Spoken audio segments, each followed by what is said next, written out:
اللہ کے بندے درود شریف پڑھا کرو۔ جو آدمی حضور کا نام سن کے درود نہ پڑھے اس سے بڑا بخیل دنیا میں کوئی نہیں، اور اس سے بڑا بد قسمت اور بدبخت دنیا میں کوئی نہیں۔ درود تو ایک ایسی نعمت ہے نا جی کہ اگر آدمی کو کوئی وظیفہ بھی نہ آئے نا، صرف درود شریف پڑھتا رہے تو اس کی ساری مشکلیں حل ہو جائیں۔ ایک صحابی تھے، انہوں نے آ کے حضور سے عرض کیا، انہوں نے کہا حضور میں جتنے اوراد اور وظائف پڑھتا ہوں مثلاً 4 گھنٹے، تو 2 گھنٹے تو میں سارے وظائف پڑھتا ہوں اور 2 گھنٹے میں صرف درود شریف پڑھتا ہوں، اور میرا ضد اور بڑھاؤ۔ انہوں نے کہا اچھا حضور آج کے بعد مثلاً 4 گھنٹے میں 3 گھنٹے درود پڑھوں گا، 1 گھنٹہ باقی وظیفے پڑھوں گا، اور میرا ضد اور بڑھاؤ۔ تو آخر اس نے کہا کہ حضور اب میں اور کچھ بھی نہیں پڑھوں گا، صرف درود شریف پڑھوں گا۔ جتنے اوقات میں باقی وظیفوں میں خرچ کرتا تھا، اب اذن یکفی ہمک و غمک، اگر تم صرف درود پڑھو گے تو یہ درود ہی تمہارے ہر ہم اور غم کو مٹا دے گا، تمہاری ہر تکلیفیں، ہر پریشانیاں، ہر بیماریاں۔ تو درود پاک سے بڑی کوئی نعمت نہیں ہے، اور حتیٰ کہ کوئی دعا بھی قبول نہیں ہوتی جب تک اس کے اول آخر میں درود شریف نہ ہو، یہ ہمیشہ۔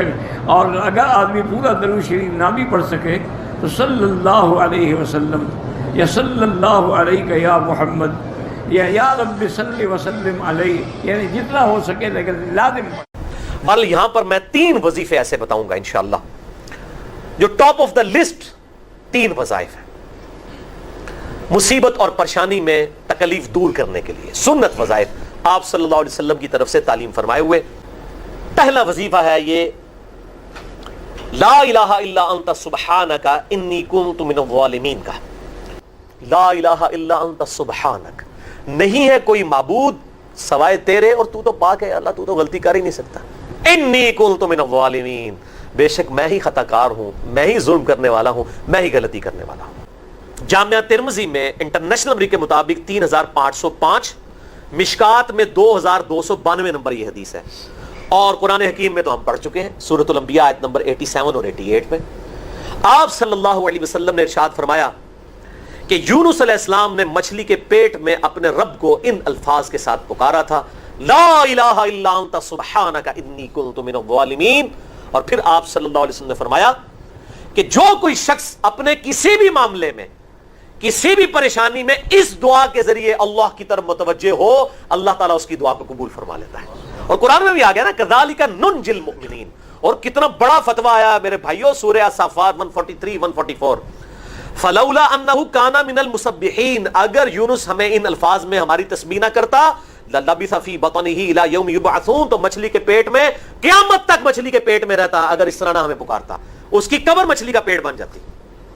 یعنی یہ اتنا عطاب، اور وہ دور ہو گیا اس دعا سے، بہت بڑے اسماء اعظم میں سے ہے۔ دوسرا وظیفہ، اس کی صحیح سند المستدرک حاکم میں انٹرنیشنل نمبر کے مطابق 1862 نمبر موجود ہے، اور سنن نسائی الکبریٰ میں 10492 نمبر ہے، اور مشکات میں بھی 2454 نمبر حدیث ہے انٹرنیشنل نمبر کے مطابق۔ اور وہ وظیفہ ہے انس بن مالک کہتے ہیں اور سعد بن ابی وقاص کہتے ہیں رضی اللہ تعالی عنہما وعلیہم السلام، کہ آپ صلی اللہ علیہ وسلم کو جب کبھی کوئی تکلیف یا پریشانی پہنچتی تو آپ صلی اللہ علیہ وآلہ وسلم ہمیشہ ان الفاظ میں اپنے رب کو پکارا کرتے، یا حی یا قیوم برحمتک استغیث، اے خود سے زندہ ہر چیز کو تھامنے والے، میں تیری رحمت کے ساتھ تیری مدد کا سوال کرتا ہوں۔ استغیث بولیں گے نا الف کے ساتھ، حمزہ کے ساتھ، تو یہ سنگولر کا صیغہ ہوگا، اور اگر ہم بولیں گے نستغیث نون کے ساتھ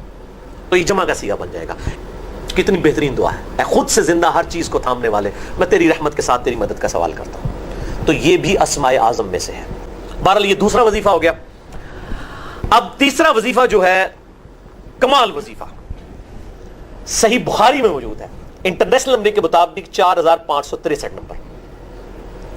ابن عباس رضی اللہ تعالی عنہما کہتے ہیں وعلیہم السلام، وہ کہتے ہیں کہ سیدنا ابراہیم علیہ السلام کو جب آگ میں پھینک رہے تھے نا، تو ابراہیم علیہ السلام نے اس وقت کہا تھا حسبنا اللہ ونعم الوکیل، ہم نے اللہ ہی پر بھروسہ کیا اور وہی بہتر کارساز ہے۔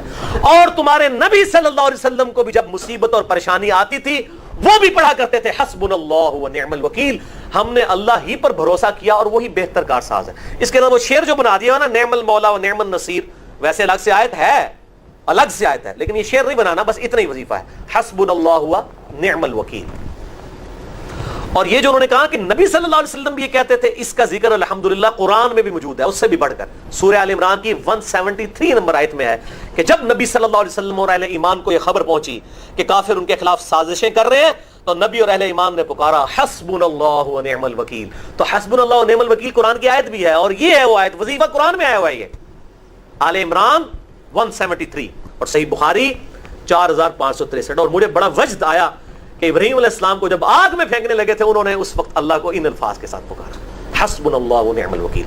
اچھا، یہ جتنے بھی وظیفے ہیں نا میرے بھائیوں، ان کا فائدہ اسی وقت ہے جب آپ کو ترجمہ بھی ان کا آتا ہوگا، ورنہ آپ روزانہ جتنی مرضی تسبیح کھینچتے رہے کوئی فرق نہیں پڑے۔ اس لیے میرا ایک پرسنل مشورہ ہے کہ جب بھی یہ وظیفے پڑھے نا آپ، اردو ترجمہ بے شک آتا بھی ہونا، ایک دفعہ اپنی زبان میں اس کو ریپیٹ کریں، یعنی آپ پڑھیں حسبنا اللہ و نعم الوکیل، میں نے اللہ ہی پر بھروسہ کیا اور وہی بہتر کارساز۔ آئیے دوسرا پوائنٹ، دوسری چیز جو حفاظت کے لیے ہم دیکھیں گے کہ مصیبت آنے سے پہلے ہم کیا کریں یا نہ ہے اس کے لیے کیا کریں، وہ ہے حدیث اس طرح سے ہے جو کہ جامع ترمذی کی اور ابو داؤد میں روایت آتی ہے، اور عبداللہ بن جو ہے خبیب رضی اللہ عنہ اس حدیث کے راوی ہیں، فرماتے اور کہتے ہیں کہ میں نے اللہ کے رسول صلی اللہ علیہ وسلم سے عرض کیا کہ اللہ کے رسول صلی اللہ علیہ وسلم میں کیا پڑھوں اپنی حفاظت کے لیے، مطلب اپنی حفاظت کے لیے، مصیبتوں کو ٹالنے کے لیے، پریشانیوں سے بچنے کے لیے میں کیا پڑھوں میں؟ تو نبی اکرم صلی اللہ علیہ وسلم کو حل دے رہے ہیں، کیا پڑھنا ہے تم کو اپنی حفاظت کے لیے، مصیبت اور پریشانی سے بچنے کے لیے۔ اور اتنی چھوٹی چھوٹی دعائیں ہیں نا سبحان اللہ، لیکن ہم یہ نہیں کرتے ہیں۔ اگر کوئی ڈاکٹر بولے آپ کو اللہ نہ کرے شوگر ہو گئی، بی پی ہو گیا، صبح ایک دوا لے لیجیے، شام ایک دوا لیجیے، چھوٹی سی ہے، کتنا پابندی سے بیٹھ کے، حالانکہ کڑوی ہے، مہنگی ہے، مشکل ہے، جان پر آتا نہیں، دل بولتا کھانا، برابر ٹائم لے لیں، اس لیے کہ پھر بی پی اور شوگر کنٹرول میں لانا ہے۔ لیکن اگر ہم وہی کہیں کہ مصیبت، آفتیں، بلائیں، پریشانیاں، مشکلوں کو دور کرنا ہے، تو کنٹرول کے لیے ایک اذکار ہے، نہ پیسہ جاتا ہے، نہ کوئی صرف منہ کھولنا ہے نا، لیکن وہ نہیں ہوتا ہم سے۔ آئیے، تو انہوں نے کہا اللہ کے رسول صبح اور شام کے معاملے میں کیا پڑھوں، مطلب حفاظت کے لیے کیا پڑھوں؟ تو نبی اکرم صلی اللہ علیہ وسلم کو فرماتے اور کہتے ہیں ہر صبح اور شام 3 مرتبہ تم یہ پڑھو، کیا پڑھو؟ قل واللہ احد 3 بار، صبح اور شام، شام سمجھتے نا رات نہیں، مغرب شام کا وقت ہے، اور صبح مطلب فجر کے بعد، تو اب کبھی بھی صبح اور شام یہ پڑھو تم، کیا پڑھو؟ 3 مرتبہ قل واللہ احد پڑھو، پھر فرمایا 3 مرتبہ قل اعوذ برب الفلق پڑھو، پھر فرمایا 3 مرتبہ قل اعوذ برب الناس پڑھو۔ سورہ قل مطلب تینوں سورے ایک ساتھ آتے ہیں قرآن میں، 112 نمبر کا سورہ، 113 نمبر کا سورہ، 114 نمبر کا سورہ۔ ان 3 صورتوں کو آپ صلی اللہ علیہ وسلم فرما رہے کریں، ان 3 صورتوں کو تم پڑھیں تو آپ کو ہر وقت پریشانی والی چیز سے اللہ تعالیٰ بچانے کے لیے کافی ہو جائے گا۔ وہ پوچھ رہے ہیں میں کیا کروں، مصیبت پریشانی آفت کوئی آ جائے تو آپ صلی اللہ علیہ وسلم سلوشن پیش کریں۔ سلوشن یہ کہ صبح اور شام 3 مرتبہ سورہ اخلاص، سورہ فلق، سورہ ناس پڑھا کرو، یہ تمہارے لیے کافی ہو جائے گا، مصیبتوں کے لیے، پریشانیوں کے لیے، مشکلوں کے لیے کافی ہو جائے گا۔ ہمیں زندگی میں پریشانیاں رہتی ہیں، الجھن رہتی ہے، مصائب و آلام رہتے ہیں، ہم اپسیٹ رہتے ہیں، تنگیاں پیدا آتی ہیں، زندگی میں پیدا ہوتی ہیں طرح طرح کی۔ فرمایا کہ آپ پوچھتے ہیں میں کیا کروں، ہم جاتے ہیں وظیفوں کی طرف، ہم پوچھتے ہیں کوئی وظیفہ دے دیں، کوئی ورد دے دیں، یا دنیاوی طریقے ڈھونڈتے ہیں جس میں حلال اور حرام کا فرق مٹا دیتے ہیں، دنیاوی طریقے ڈھونڈتے ہیں۔ اگر دین کی طرف آئیں تو اہل دین سے ورد اور وظیفہ پوچھتے ہیں جس سے تنگیاں دور ہوں۔ ایک وظیفہ آج مجھ سے بھی لے لو، اور میں جو وظیفہ دے رہا ہوں یہ میرا وظیفہ نہیں ہے، یہ اللہ رب العزت کا دیا ہوا وظیفہ ہے۔ دیکھو بندے کا دیا ہوا وظیفہ زیادہ طاقتور ہوگا یا اللہ کا دیا ہوا وظیفہ طاقتور زیادہ ہوگا؟ بتائیں کس کا وظیفہ زیادہ پاورفل ہوگا؟ اللہ کا دیا ہوا۔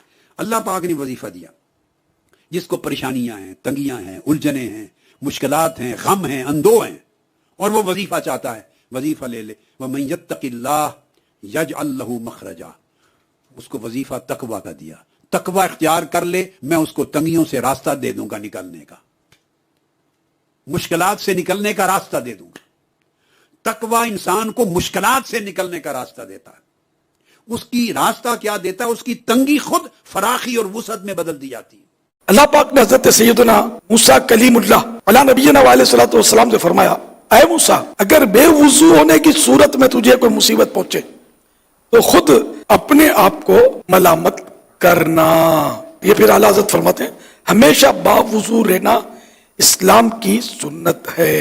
باوضو تو بڑا امن میں رہتا ہے، اللہ کریم ہمیں توفیق دے، ہم سے رہا نہیں جاتا، ذہن ہی نہیں ہے مطلب باوضو رہنے کا، کوئی یعنی وجہ نہیں ہوتی، صرف سستی، بعض اوقات وجہ ہوتی ہے, بعض اوقات نہیں ہوتی, صرف سستی. ایک صاحب مجھ سے ایک دن کہنے لگا حضرت صاحب بڑی مشکل میں ہوں اور اتنا کٹھن وقت آ گیا کہ کوئی حال ہی نہیں. میں نے ان سے کہا کہ اپنی اماں سے دعا کراؤ, مسئلہ ٹھیک ہو جائے گا. کہنے لگا اماں تو انتقال کر گئی. تو میں نے کہا بہن سے دعا کراؤ. کہنے لگا بہن دور رہتی ہے. تو میں نے کہا پھر بیٹی سے کرا لو. اب یقین کرے اللہ کے گھر میں بیٹھا ہوں, رمضان کا مہینہ مجھے تیسرے دن ملا. کہنے لگا حضرت صاحب الحمدللہ اللہ نے میری مشکل آسان کر دی. کہنے لگا یہ نسخہ آپ نے بڑا عجیب بتایا, پیر تو اس قسم کی باتیں نہیں نہ بتاتے. پیروں نے تو آپ کو پتا ہے دعائیں قید کر کے رکھتے ہیں, صرف ہماری قبول ہونی ہے. کہنے لگے آپ ان کا میرے ساتھ ارادت کا رشتہ ہے. کہنے لگے آپ کس طرح کے پیر ہیں کہ آپ نے مجھے پلٹ کے کہہ دیا کہ اماں سے, بہن سے, بیٹی سے. تو میں نے کہا اصل بات یہ ہے کہ میں کبھی تھکا بھی ہوتا ہوں, کبھی کسی رنگ میں بھی ہوتا ہوں, اور کئی دفعہ اب تو یہ حال ہو گیا ہے کہ رونا آئے بھی تو روتے نہیں کہ لوگ تماشا نہ سمجھے. کئی دفعہ آنسو چھپانے بھی پڑتے ہیں کہ لوگ اس کو اداکاری اور فنکاری ہی نہ سمجھنے لگ جائے. تو میں نے کہا یہ جو بیٹی ہوتی ہے نا, یہ جو بہن ہوتی ہے, یہ جو ماں ہوتی ہے, اس کو اشارتاً بھی آپ کان میں کہہ دینا مشکل میں ہوں تو یہ رات کو رو رو کے مصلی بھگو دیتی. یہ رو رو کے دعا مانگتی ہے بیٹے کے لیے, بھائی کے لیے, باپ کے لیے. اس کا رنگ ہر بیٹی پیار کرتی ہے. کہ یوسف علیہ السلام نے کیا چیز کا نجات پائی, اور جس دعا دی برکت نہ پائی, وہ دعا چھڑیو کوئی نہ. جبریل علیہ السلام آیا, انہوں نے کہا یوسف تو اس جیل کے اندر نہ حق بند کرتا گیا, اپنی فرض نماز تو بعد دعا کر دیا کر, اللہ سب کچھ دے دوں گا. اللہ مجلی فرجا مخرجا ورزقنی من حیث احتسب ومن حیث لا احتسب. اے اللہ جس مصیبت میں پھنسے آئے تو نکلنے کا کوئی رستہ کڈ, تے مینوں رزق دے جدا مینوں گمان ہے تو جدا نہیں گمان. جیل ختم, تخت حاضر ہو گیا. یوسف علیہ السلام تخت تے بیٹھ گئے. یہ دعا پڑھاؤن والی نہیں. اللہم اجعل لی فرجا ومخرجا. قرآن خود آنا ومن یتق اللہ یجعل له مخرجا ویرزقه من حیث لا یحتسب. اللہم اجعل لی فرجا ومخرجا ورزقنی من حیث احتسب ومن حیث لا. اے تحفے کے طور تانوں دے دینا, انہاں چیزاں نوں چھپا کے ونڈیا کرو. انشاءاللہ اللہ تعالیٰ دی بارگاہ کسے شے دی کمی نہیں, قادر مطلق.